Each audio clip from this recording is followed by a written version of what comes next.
Hello, my darlings. Now we're back for the last set of four. We're going to start with Sagittarius. All right? So let's see.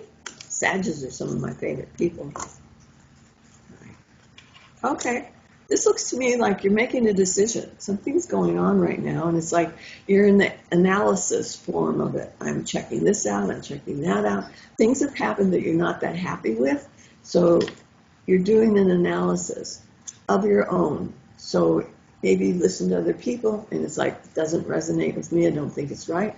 So I feel like you're changing your mind about things and you'll let them know when you're done. Okay? Because they want to put their 2 cents worth in. And this is looking to me like that particular person may not have all of the information, but you have your hunches and your intuitions. And it feels like you're saying, stop. No, not going to do it. Don't want to be part of that anymore. Okay? What does that mean? Not really sure, but it feels like you're making a decision on an emotional level. What I like about it is it feels like you do a gut check first, and then you find the details that tie into all of that. So if you're having a time period of rumination, you're sitting and thinking about all of this, give yourself time to do that. Because this other card tells me that you have to put all the information into the mix before you get to the answer that you really want. And it's going to be perfectly okay. You say, that's it, I'm done, don't want to do it anymore. Okay? So, kind of quick decision time. You take the time at the beginning of the event so that you don't need the time at the end. So, just know that it's okay for you to say, I don't want to do this anymore. It's like you're on a street that comes to an intersection and you can no longer continue forward, you have to go left or right. Big deal. For you, big deal. As long as you feel like I've got the information, I know what to do next, and you can't tell me what to do. Sounds like sad, doesn't it? Even if you don't say it out loud to them, it's like, once you got the face, they better beware. Okay? Okay, so let's move to the next, which is our little Capricorns. Capricorns love Sagittarians. Good thing they're right next to them. What do you got? Okay. Be patient. Oh God, Capricorns hate this, but be patient. That's what this card is telling me. It's like you have a point of view right now, but it's going to change. Okay? So allow yourself time to think, but also allow yourself time to change your mind. Okay? And this little card is telling me you might want to take some time off. One of the things that's important about that card is it looks like you need some rest. So maybe you've been doing too much. That's another reason we got the Hanged Man. It's like, hold still for a little while because something new is coming in. So if you're doing nothing right now, you're exactly where you're supposed to be. So no te preocupes, todo está bien. Okay? Know that it's going to be all right. You're being held still for a purpose. Why do I know it's for a purpose? Because there's a snake wrapped around this person's ankle. If you hold still, the snake is slowly moving away. Act too quickly, ouch. Okay? Because we've got somebody coming in who is not only creative, but also knows how to follow the rules. So they can play both sides of the card. And they're going to have some really interesting ideas for you. This usually means Sagittarius coming in. I don't know why, but this card identifies for me as a Sagittarian. So, okay, we've got the person that's capable of fighting and doing all kinds of stuff, and it can do it when nobody's even suspecting it. It's like, I'll take care of business behind the scenes. And then this one is, ta-da, look what I did. Okay, this is something wonderful. Sometimes Capricorns can't do the ta-da. They can do, I'll take care of it. But the ta-da is hard for them because they're very private. Okay, they're excellent at what they do, but sometimes it's hard for them to be out front. If they are in a dance group, they'll be in the second row, and you push them to make them go in the front row. But this is who's coming in, and so it's going to be beneficial for you. Especially, this looks like with documents, so that they might have some ideas on what documents you need to do or need to be working on at this present time. Okay, what do we got? Aquarius after this. Wow. Okay, Aquarius, we've got some great cards for you this particular month. First of all, we've got the Magician card, and that means you're going to manifest anything that you start thinking about. So please be mindful of what you're thinking about. If you're thinking about, I want a magician in my life, he's hanging out here waiting to come in, all right? So just know that. And the Magician is probably one of the most powerful cards, if not the most powerful card in the deck. It's the manifester. It's not the, oh, I'll think about it tomorrow. It's like, no, I have all these tools at my disposal, and I'm going to take care of business and achieve what needs to be done, however spectacular that might be, right? Why? Because right now we've got the Wheel of Fortune, and that tells me it's timely. All the planets are in alignment. Can you see them? All in alignment. And it's time to act. So if you have these wonderful ideas, the universe is on your side to help you manifest that. And they're probably going to send a female in to help you. This could be another fire sign that shows up. And fire and air go together nicely. But this looks like a female that you may even go, well, witchy poo put in here too, because things that she thinks of, she manifests. And you're the manifester. Okay, so this is hand in glove. We've got a good combination. So have a look here. I also feel like there's some Native American influence coming in. So if you're doing anything that's tied to art or whatever, you might get inspiration for something that's an Amarant influence. Okay, I love this card. It's telling me that there's something waiting for you to put your hands on it to make it manifest.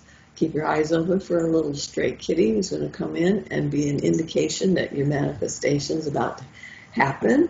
But I also feel like you need to be doing some physical things to relieve the stress. How do I know? That looks like a dancer to me, and that's what you need to be doing, something physical to release that stress. It can be as simple as walking or as complicated as taking flamenco dance. All right, let's see. Last one is our Pisces. Bet you I know who this is. Okay, this is a this is a male Pisces that is going back to school. Who could that possibly be? Well, I'm going to read for that one particular person first, because this is telling me he's getting caught up in something. He's just being swept away by it all. Okay, he's going to find there's one course that's probably too hard or harder than he thought it was going to be. But the thing is, it feels like it's an inspiration or instigation that's going to force him maybe into a slightly secondary path that he at first thought was too hard, and then he's going to realize, no, that's the challenge that I need. Now, the funny thing to me is I don't read upside down cards and I don't throw them, but this one came out. And this is the female that this particular male is going to be looking for. The thing is, probably is going to find him, okay? But she might not be as easy to get to know as he was hoping, because she looks like she's a challenge. Let's turn her right side up. This is somebody who knows her stuff, and she's not afraid to speak up, okay? We've got a nice little Leo card right here, part of the card, and that tells me that she might be a Leo, might be a fire sign, but she's the Priestess of Wands, and that means she's a challenge for anybody who wants to be in a relationship with her. But once you prove your stuff, in like Flynn. Isn't that good? Totally cool. But right now, she seems to be upside down, which means she's being delayed. Okay? So just know that. So if you happen to be a male Pisces looking for a relationship, she's probably going to school, and she's going to be showing up shortly. So put on your best clothes, get ready. Here she comes. Okay, now I have a little thing at the very end.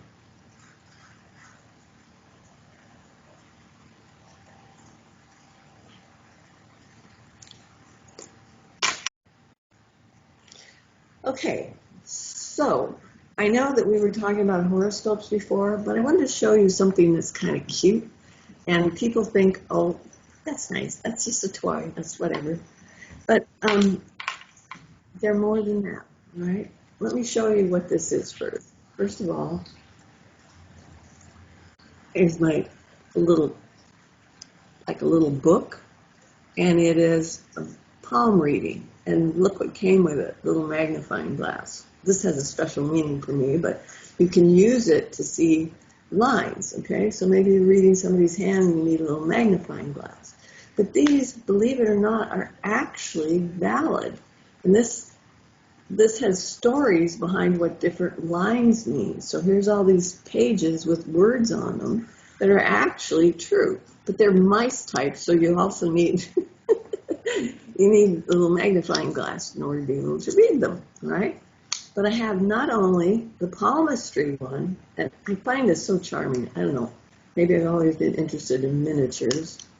Absolutely adorable. And you could put this was on my key ring for a while, so I carried it around. Isn't this cute? Front and back. I mean, a little closer. That's the back side of it, showing you a couple of lines. And there's the front side of it.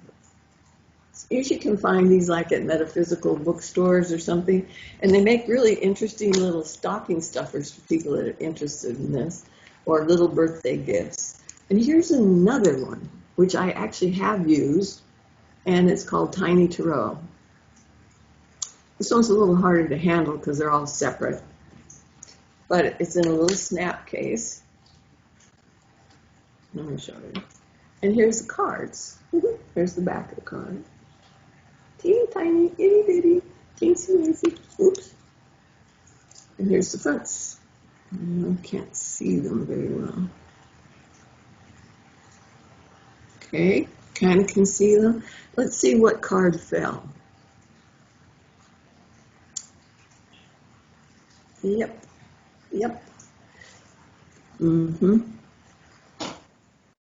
Okay, that particular card is the Five of Cups, and this is about disappointment, disillusion, being left behind, okay? So this little card can be really good if you're having a bad day. Maybe you pull your little deck out and you just pull one card, okay? Because this tells me that it'll have information for you. Regardless of the size of the card, they're still valid, right? Now, I did have a little story. I did have to use these cards one time because I went somewhere and I couldn't find where I put my deck. I had left it at home and it was like, oh crap. So I used the little cards. And the readings were just as valid as if I had my big giant blue ones, right? Okay. So know that a tool is simply a tool, all right? This makes it easier to focus. That's one of the reasons why people use cards for a focal point. The cards aren't particularly magic. It's usually the person who's doing the reading, okay? So there you go. Have a look. Tiny Tarot. So cute. But that's all I wanted to share with you guys today. I am wearing my Kuan Yin bracelet right now, which is the card of the Aquarius. And I put it on especially, so I just want to say it might mean that Aquarians out there are going to have a very interesting week because I've already noticed you on my wrist here, okay? So shout out to the Aquarian friends out there. Take good care of yourselves, and everybody, I do love you, and remember, social distance, wear your mask, do what you need to do, and we'll see y'all back here next week. Toodles.